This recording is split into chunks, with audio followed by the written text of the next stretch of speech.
This podcast is brought to you by Business Radio, powered by Wharton, originally airing on SiriusXM. You're listening to In the Workplace on Business Radio, powered by the Wharton School. Here again are Professor Peter Capelli and Dan O'Mara. Hey folks, welcome back. You're in the workplace. I'm Peter Capelli. Dan is in timeout this week for swearing. He's the whole week, right? Yeah, he's sitting by himself and asked to reflect on why he was swearing in the last show. So we'll see if he's made progress, and he can come out of timeout and be back with us next week. In the meantime, here is the fabulous Greg Shea with us instead. Greg, wonderful to have you, as always. Glad to be here. And we're going to talk about the fine art of listening. And with us to talk about this is Oscar Trimboldi, who is the former marketing director at Vodafone, the phone company, and also Microsoft. And he's been working on this topic and thinking about how we can get better at listening and the concept of deep listening, which we're going to find out about right now. As I understand it, Oscar's calling us from the other side of the world. Oscar, welcome.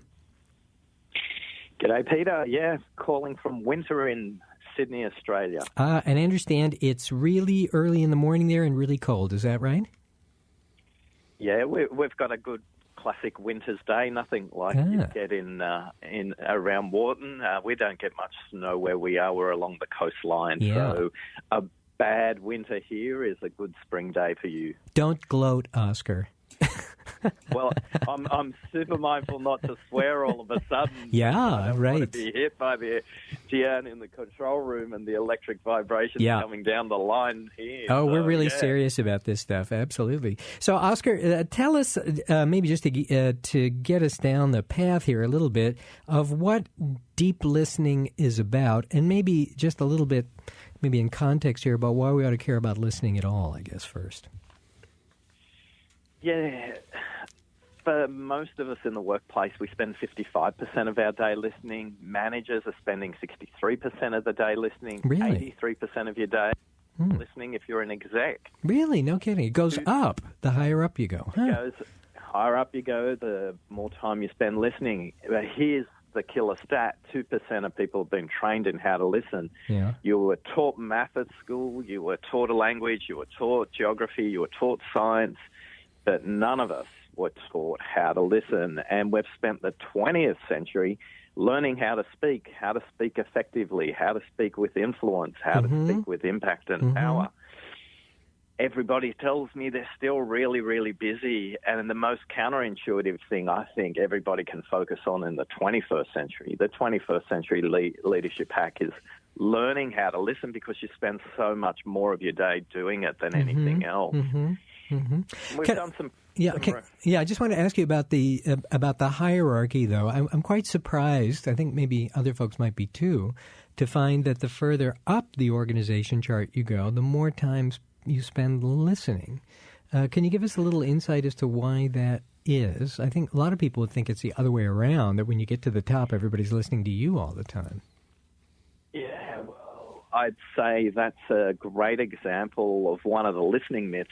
Okay. And the more senior you are, the more time you're spending in meetings, one-to-many scenarios, as opposed to only one-on-one scenarios. So the more meetings you're in, the more of that time you're not going to be the center of the attention. You're not going to be center stage. You're not going to have the spotlight on you. I think what distinguishes good leaders from great leaders and good listeners from great listeners is the time they take to pause and get the opinions of everybody in the room rather than sharing only their opinion. Okay. It kind of narrows the productivity of the meeting. If you've got 8 people in the meeting, for example, which is a common board situation, leadership, executive team situation, and there's only the leader speaking, you've got a 1 in 8 chance that you're kind of hearing the right kinds of things and you're discussing the right kinds of things. So we've done some proprietary research with 1,410 participants in a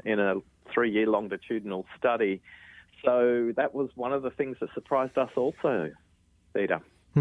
So tell us some more of the myths about listening. So one of them you just told us is that people at the top actually are, or at least should be, spending more time listening. What are some of the other myths we ought to think about? The first myth of listening is that you need to be focused and fixated on the speaker. Okay. That's handy. It's useful. Okay. But the reality is listening starts with you. If your brain is not available to listen, if you've got a movie playing in your head from the last meeting, the meeting coming up, the laundry you have to sort out when you get home, the shopping you have to do, the kids you have to pick up, if you're coming to a conversation where you're not present, then you're not ready to listen. And it's really foundational when we think about the 5 levels of listening. Listening at level 1, you need to listen to yourself. And for most of us, we don't. We turn up with devices, we turn up with stories, we turn up with distraction. So we're not even available to listen. So if there's one tip for everybody to improve their listening, it's this. Put your device in flight mode when you go to a meeting. Yeah. You'll be surprised what that does. If you wanted a second tip, drink a glass of water through a whole meeting, and if you bring a cup of Starbucks or coffee with you to a meeting, bring 2 glasses of water, or drink water more than twice you drink your coffee.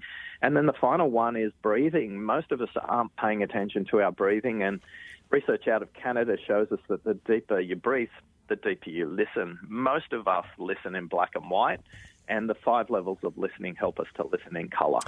Well, that sounds attractive. I hope that's a metaphor, because I've been missing a lot of colorful listening otherwise. But it sounds like then some of these things like deep breathing, right, is about preparing yourself, relaxing a bit so that you can focus and pay attention. So not being distracted sounds like umbrella term for a lot of this stuff. Is that fair? Yeah, you break it up into 3 areas: before you listen, while you're listening, and interestingly enough, after you're listening. So one of the things that our research study taught us, that when you come before the meeting, you've got to think about where's your attention, how are you going to stay focused, and how do you remove distractions. And a lot of that's really simple, about getting your body in the right state, just simply breathing. I'm not talking about moving into a yoga position or moving into a dark room. Just 3 deep breaths in through your nose, hold it, then back out through your mouth. Okay. Notice what's going on in your mind. If you take those 3 deep breaths, your mind will clear a little bit. And then please just switch those devices off in the flight mode. And if you're using laptops or you're using iPads and all of that, switch the notifications off. If you have a choice to use a stylus with your electronic device, you'll listen better if you're taking notes as diagrams and trying to write down verbatim notes. What happens is the auditory cortex gets shut down when the visuals engage with keystrokes, for example. Is that okay? And a lot of people actually say the words out in their head when they're typing them in. Yeah. And while they're doing that, their ability to listen is reduced dramatically. Oh, no kidding. Huh, that's interesting. Makes some sense. Let's talk a little bit about what's the goal here. I mean, why should we listen better? Many of the meetings I go to, I feel that not listening is actually kind of a plus. What's the purpose of listening better? What are we trying to do differently as a listener? So a lot of you will be part of project teams, for example, and you'll turn up to regular work-in-progress meetings. And one of the common things in workplaces is people will come back at the next meeting a week or a month later and go, well, I've completed that task. And the person who delegated it to you said, but that's not what I expected to be done. And the reason they're not doing that is because they're not listening. So not listening creates confusion. It creates chaos. It creates conflict in the workplace. But more importantly, it adds costs. It adds cost to projects. It adds cost to the bottom line of business. But it also means we lose customers because we're not paying attention to them. We lose great staff because they're not being heard, whether that's through employee engagement surveys or one-on-one meetings. So I'm curious to explore your perspective, Peter, on sometimes it's good not to listen in meetings. Well, I just find often the communication, I think particularly with meetings, often we don't need meetings, right? You have them and the information is just being conveyed. You could have read it, right? And it seems to me if I were to guess, not knowing exactly the deep listening concept, I would say the benefit of listening carefully has to do with your responses to it rather than just taking the information in.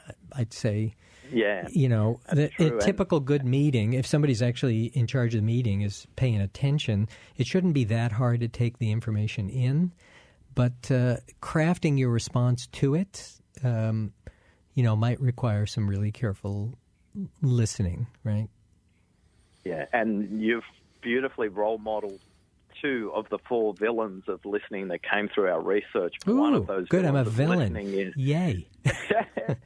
Yeah, so the villain that you described first is the lost listener. Why am I at this meeting? Yeah. What's my contribution? Mm-hmm. And they're kind of navigating in the dark, trying to listen for code words that matter to them. But the most important thing they should ask at the very beginning of the meeting, as a great listener, and this is the prep, this is before the meeting starts, what is your expectation from me and what contribution are you looking for from me to make this meeting effective? Yep. Too many of us don't say that. Okay. And the cost for you is, well, I'm at this meeting, you could probably be more productive somewhere else. Okay. The second villain you talked about is the shrewd listener. You're trying to solve the problem before the speaker has finished explaining it. Not only are you trying to solve their problem, you're so smart, you've thought about 3 other problems they haven't even thought of, that once they solve this problem, they need to think about as well. So the shrewd listener is so busy solving problems, coming up with solutions, that they're not actually paying attention to everything that's being said, everything that's being shown in terms of body language, and they're probably missing some of the bigger points.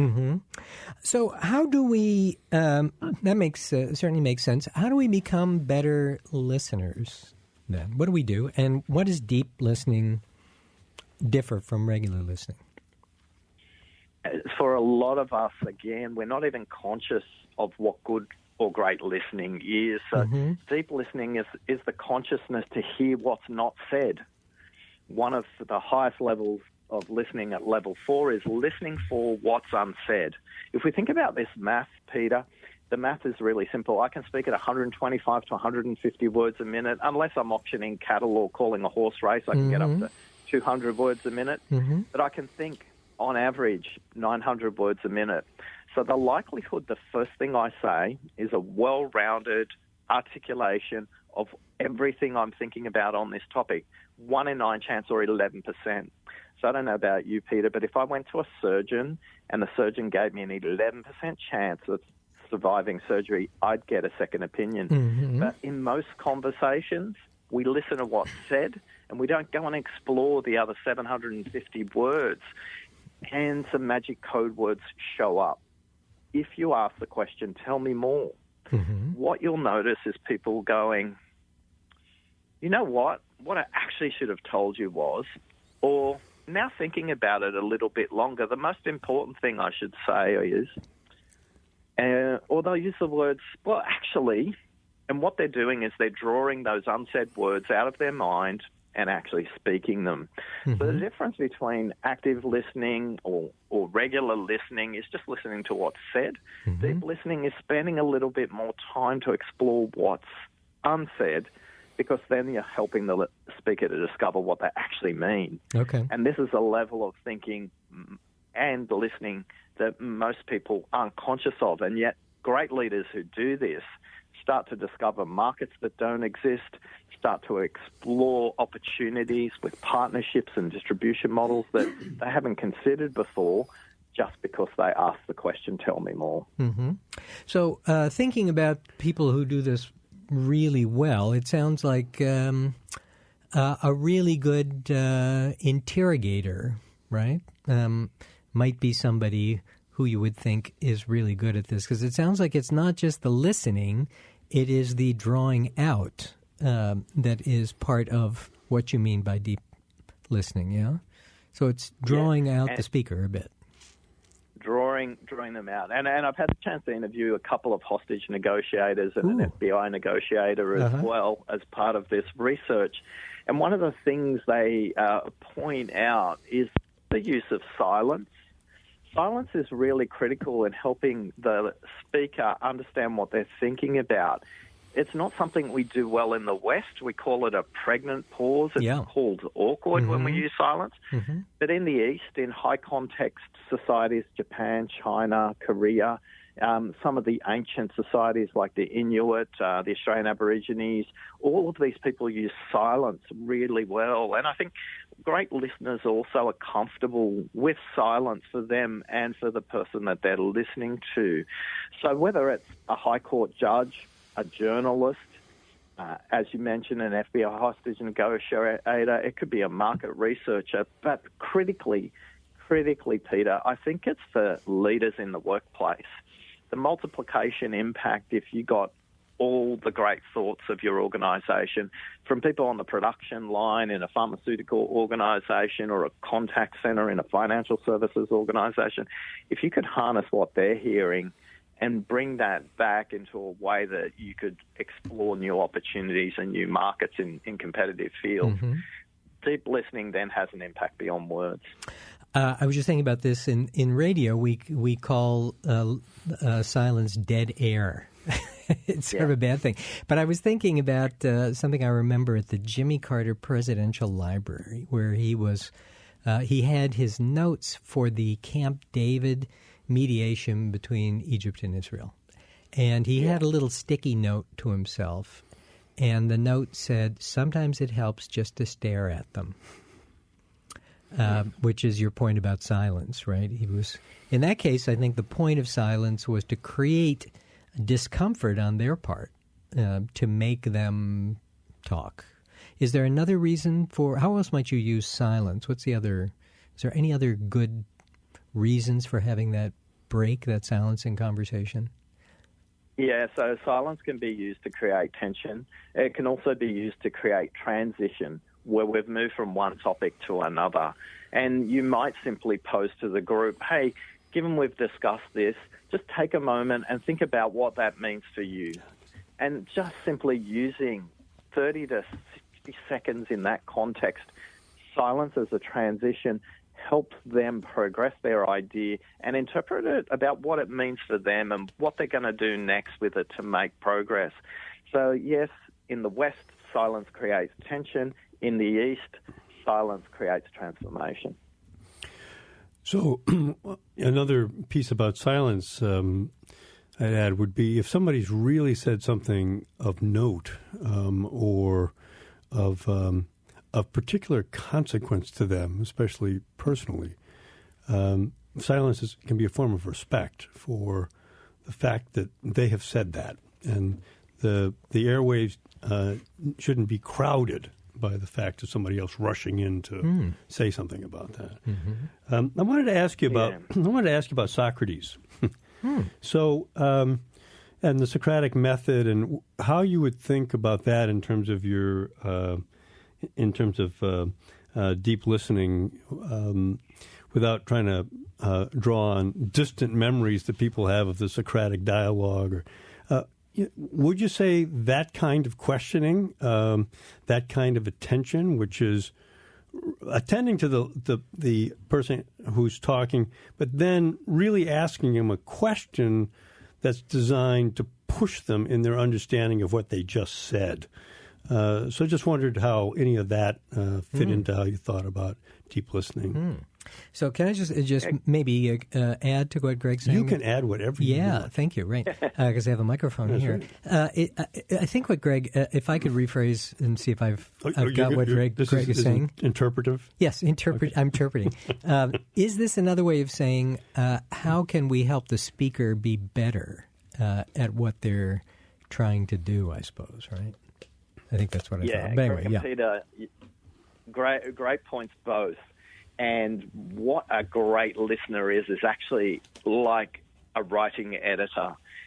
Deep listening is not about the listener understanding what the speaker means. Deep listening is helping the speaker come to their meanings faster. And the Socratic method is wonderful, but I think in modern days people make statements and put a question mark at the end of it, and often their questions are biased. So here's a really simple rule of thumb. If your question is more than 5 words, it's likely to be a biased question. So the shorter your question, the more likely it is to be a question, to be useful to the speaker, and to help them make progress. So tell me more is a really simple phrase you can use that helps them get there. I'm curious what else you're thinking about. That's another way to ask something very similar, and it helps them to explore those 900 words I was talking about, where they can only speak 150 words a minute, where they got 900 stuck in their head. So what is a biased question? By the way, that's 5 words. Yeah, that's a great role modeling. Thank you. I think an example of a biased question in the tell me more example that I spoke about earlier. So your thinking seems to be quite limited on this topic. What else have you thought about? Okay. So I put judgment at the beginning of that question. Okay. Yeah. So that's kind of shutting off the relation. Yeah, the word's limited. Right. Yeah. Right. Yeah. Do you think we're getting worse at this? I sort of think we might be as societies. Do you think we're getting worse at listening? Our research is telling us the younger you are, the harder it is for you to concentrate because of your device fixation. And for those older in the survey group, the distraction about multiple stories in their head driven by their experience across life means across all kinds of dimensions, whether it's age, whether it's gender. We're progressively getting worse at this because nobody knows what good listening is. 83% of us think we're above average car drivers. 89% of us think we have above average IQ, and 86% of us think we're above average listeners. And whether that research is done in North America, Europe, South America, anywhere in the world, the stats are really consistent, whether that's done in academic settings or in speaking scenarios, that people think they're above average listeners and are not really sure what good listening is. So a different line here, an inquiry about how did you come up with the quest to create 100 million deep listeners? Why 100 million? It's a funny story, Greg. I was I'm listening. Of course you are. I was sitting in a budget negotiation between Microsoft Australia and Microsoft head office, and our vice president took me aside at the end of the meeting and said, "Oscar, can you stay behind, please?" And that's never a good sign. That's like when my wife says we need to talk. So, and you need to listen. That's the other part. Yeah.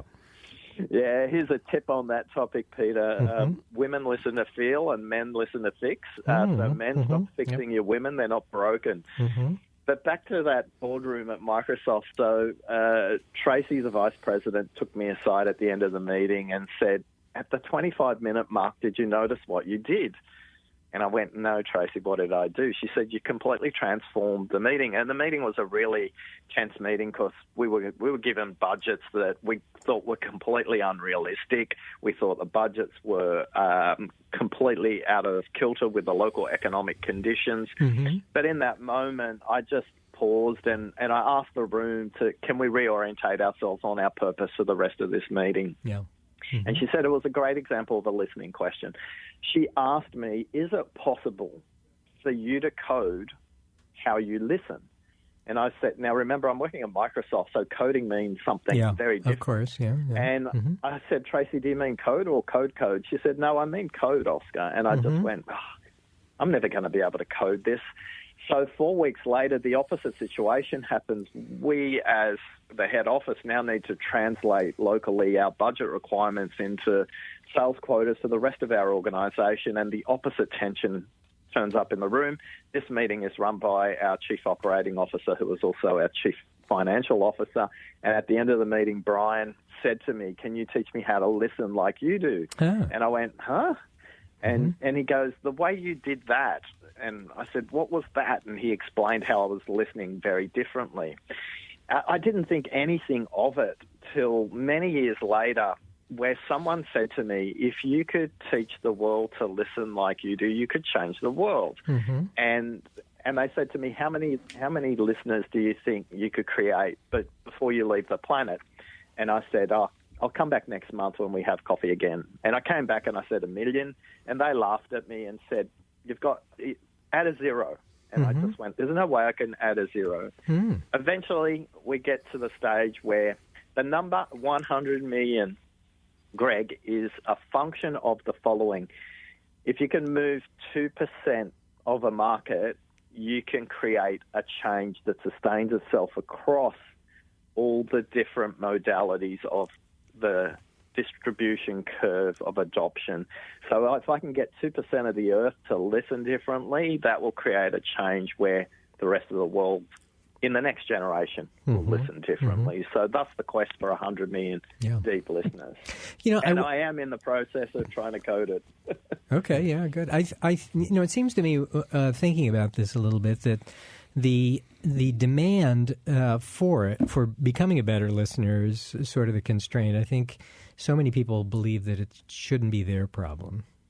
Also, what qualifies as work, right? Is that work? And it's probably a diminishing set of people who say, "Oh, that's actually work." Mm-hmm. Yeah. That's why we pay therapists virtually nothing, because we don't pay people to listen. Well, I guess that's true.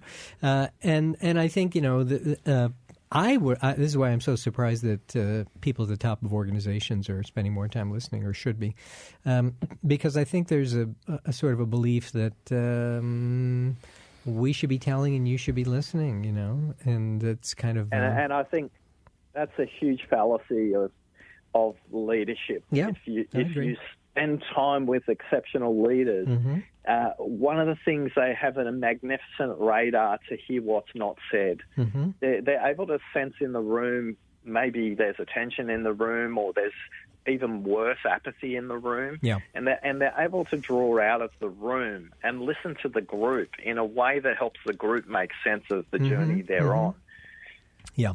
I think this sounds very much like servant leadership in general, right? I mean, the idea that it's related orientation, one would think, right? Yeah, I think that's right. Oscar, you got probably time for breakfast now. What's happening there today? Have you had your coffee yet? I'm an early riser, so I've been up for the last 3 hours. Breakfast a long time ago. Wow. Thinking about lunch coming up. So, wow. Do you sleep, or what time is it there now? Is it 6:30 there? Are you 12 hours? Oh, no. We're coming up to 8:30, Peter, so plenty of time. Oh, early. 5 is when I rise and do my best thinking at that time of the day, but the batteries go down and I'm in bed by 9:30, so I get my sleep the other way. Good. Well, we should let you go and listen a little more. Oscar, thanks very much for being with us. Oscar is the author of Deep Listening and Breakthroughs, and you can find him on his website, Oscar Trimboli, just exactly as you would think it would be spelled.com. For more insight from Business Radio, please visit businessradio.wharton.upenn.edu.